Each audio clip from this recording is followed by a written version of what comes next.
ಉತ್ತರ ಕರ್ನಾಟಕದ ನಿಮ್ಮ ಮನೆ ಮಗಳು ಅಂತ ಹೇಳ್ಬೋದು. ಇವತ್ತಿನ ರೆಸಿಪಿ ಬಂದು ನಾನು ಬ್ರೆಡ್ ಬಜ್ಜಿ ಅಂತ ಮಾಡತ್ತೇನೆ. ಎಲ್ಲ ಚೆನ್ನಾಗಿರ್ತೈತೆ ಅಂತಲೇ ಹೇಳ್ಬೋದು. ನೀವು ಒಂದ್ಸಲ ಟ್ರೈ ಮಾಡಿ. ವಿಡಿಯೋನ ಸ್ಕಿಪ್ ಮಾಡ್ದೆ ನೋಡ್ರಿ. ಇದೇನೈತಿ, ನಾನು ಒಂದು ಬ್ರೆಡ್ ತೊಗೊಂಡೇನಿ, ಟೇಸ್ಟಿಯಾಗಿರ್ತೈತೆ ಅಂತ ಹೇಳ್ಬೋದು. ಇದಕ್ಕೆ ಬೇಯಿಸ್ಕೊಂಡು ನಾನು ಇದಕ್ಕೆ ತುಪ್ಪ ಹಚ್ಕೊಂಡು ತಿನ್ನಕ್ಕಂತ ಇಷ್ಟ ಮಾಡೋದು. ಇದಾದ ನಂತರ ಏನೈತಿ ಬಜ್ಜಿ ಮಾಡಿ ತೋರಿಸ್ತೇನೆ ನಾನು.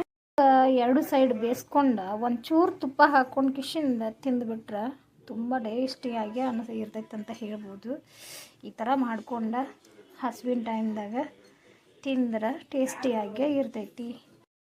ಇವಾಗ ಏನೈತಿ, ನಾನು ಈರುಳ್ಳಿನ ಕಟ್ ಮಾಡಿ ತೊಗೊಂಡೀನಿ. ಒಂದು 4 ರಿಂದ 5 ಈರುಳ್ಳಿನ ಕಟ್ ಮಾಡಿ ತೊಗೊಂಡೀನಿ. ಇಲ್ಲಿ ಈ ಥರ ಉದ್ದುದ್ದಾಗಿ ಕಟ್ ಮಾಡಬೇಕು.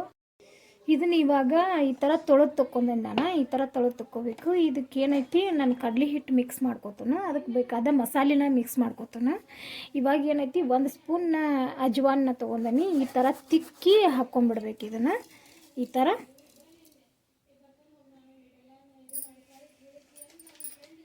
ಇದಕ್ಕೆ ಇವಾಗ 1 ಸ್ಪೂನ್ ಅರಿಶಿನ ಪುಡಿನ ಹಾಕತ್ತೇನೆ.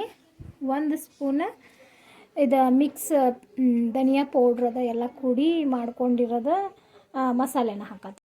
ಒಂದು ಚುಟ್ಕಿ ಅಷ್ಟು ಬೇಕಿಂಗ್ ಸೋಡಾ ಹಾಕೋ ಸೋಡಾನ ಹಾಕತ್ತೀನಿ. 1 ಚಮಚ ಅಷ್ಟು ಟೀ ಸ್ಪೂನ್ ಇರ್ತೈತಿಲ್ಲ ಅದರಷ್ಟು ಖಾರದ ಪುಡಿನ ಹಾಕತ್ತೀನಿ. ಒಂದು ಅರ್ಧ ಸ್ಪೂನ್ ಉಪ್ಪು ಹಾಕತ್ತೀನಿ. ರುಚಿಗೆ ತಕ್ಕಷ್ಟೇ ಹಾಕ್ಕೋಬೇಕು.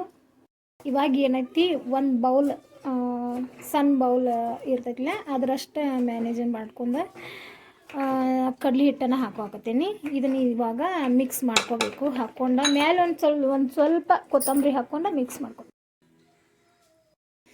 ಸ್ವಲ್ಪ ನೀರು ಹಾಕ್ಕೊಂಡು ಏನೈತಿ ಇದನ್ನು ಮಿಕ್ಸ್ ಮಾಡ್ಕೋಬೇಕು. ಇದನ್ನ ಈ ಥರ ಎಲ್ಲ. ಇದು ಒಂಥರ ಸ್ನ್ಯಾಕ್ಸ್ ಮಸ್ತ್ ಅನಿಸ್ತೈತೆ ಅಂತ ಹೇಳ್ಬೋದು.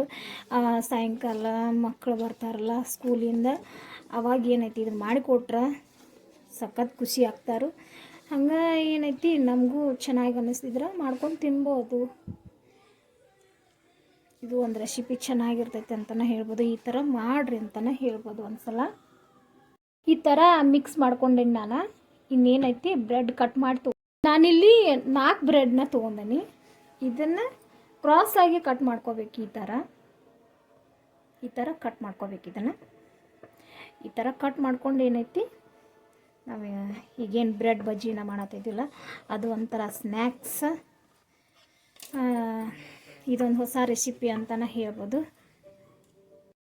ಈ ಥರ ಪೀಸಸ್ ಮಾಡಿ ತೊಗೊಂಡೇನಿ ನಾನು. 4 ಬ್ರೆಡ್ನ ತೊಗೊಂಡೇನಿ. ಈ ಥರ ಒಂದು ಕಡಾಂಗಿ ಇಟ್ಕೊಂಡನಿ. ಅದಕ್ಕೀಗ ಎಣ್ಣೆ ಹಾಕ್ಕೋಬೇಕು. ಇದು ಹುರ್ಕೊಂಡು ಹಾಕ್ಕೋಬೇಕು. ಇಷ್ಟು ಎಣ್ಣೆನ ಹಾಕತ್ತೇನೆ ನಾನಿಲ್ಲಿ. ಪೀಸಸ್ ಏನದಲ್ಲ ಈ ಥರ ನಾನು ರೆಡಿ ಮಾಡಿಟ್ಕೊಂಡಿರೋದು ಮಸಾಲೆನ ಈ ಥರ ಹಚ್ಕೊಂಡ್ಬಿಟ್ಟು ಈ ಥರ ಏನೈತಿ ಬ್ರೆಡ್ನ ರೆಡಿ ಮಾಡಿ ತಕ್ಕೋಬೇಕು. ಇದನ್ನು ಈ ಥರನೂ ಮಾಡಬೇಕು. ನಾನು ಈ ಥರ ಮಾಡೀನಿ. ಇವಾಗ ಏನೈತಿ, ಎಣ್ಣೆ ಬಿಡಬೇಕು.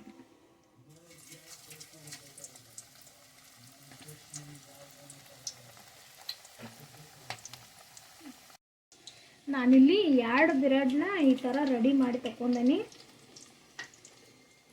ನೀವು ಮಾಡಬೇಕು ಅಂತಲೇ ಹೇಳಬೇಕು. ಈ ಥರ ಮಾಡಿದ್ರೆ ಒಂದು ಸ್ನ್ಯಾಕ್ಸ್ ಸೂಪರ್ ಟೇಸ್ಟಿಯಾಗಿ ಇರ್ತೈತಿ. ನೀವು ಒಂದು ಸಲ ಟ್ರೈ ಮಾಡಿ ನೋಡಿರಿ. ನಾವು ಉತ್ತರ ಕರ್ನಾಟಕದವರು, ನಾವು ಈ ಥರ ಮಾಡ್ತೀವಂತ ಹೇಳೋಗೋಸ್ಕರ ನಿಮಗೆ ಇದನ್ನ ರೆಸಿಪಿನ ತೋರ್ಸತ್ತೇನೆ. ನಮ್ಮ ಕಡೆನೂ ಇದನ್ನೆಲ್ಲ ಮಾಡ್ತಾರೆ, ಚೆನ್ನಾಗಿರ್ತೈತಿ. ಇದು 2ನೇದು ನಾನು ಮಾಡೋದು.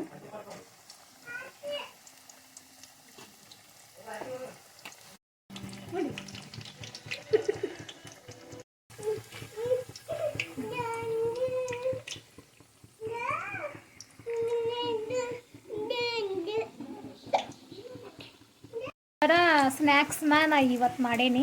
ನಮ್ಮಲ್ಲಿ ಇವತ್ತು ಮಧ್ಯಾಹ್ನದ ಸ್ನ್ಯಾಕ್ಸ್ ಇದೆ. ಊಟದ ಜಾಸ್ತಿ ಏನು ಮಾಡಿಲ್ಲ. ಈ ಥರ ಮಾಡೇನಿ ನೋಡ್ರಿ ನಾನು. ನಿಮಗೂ ಇಷ್ಟ ಆಗೈತೆ ಅಂತ ಅಂದ್ಕೊಂಡನಿ. ಪ್ಲೀಸ್ ಒಂದು ಲೈಕ್ ಮಾಡಿ, ಶೇರ್ ಮಾಡಿ, ಕಮೆಂಟ್ ಕೂಡ ಮಾಡಿ. ಇನ್ನೂ ನನ್ನ ಚಾನಲನ್ನು ಸಬ್ಸ್ಕ್ರೈಬ್ ಮಾಡಲಾರ್ದ ಯಾರು ನೋಡತ್ತಾರಲ್ಲ ಸಬ್ಸ್ಕ್ರೈಬ್ ಕೂಡ ಮಾಡ್ಕೊಂಡು ನೋಡಿ. ಇದು ರೆಸಿಪಿ ಚೆನ್ನಾಗಿದ್ದರೆ ನನಗೆ ಒಂದು ಕಮೆಂಟಲ್ಲಿ ತಿಳಿಸಿ. ಓಕೆ, ಟೇಕ್ ಕೇರ್, ಬಾಯ್. ನಾಳಿನ ವಿಡಿಯೋದಲ್ಲಿ ಸಿಗ್ತೀನಿ.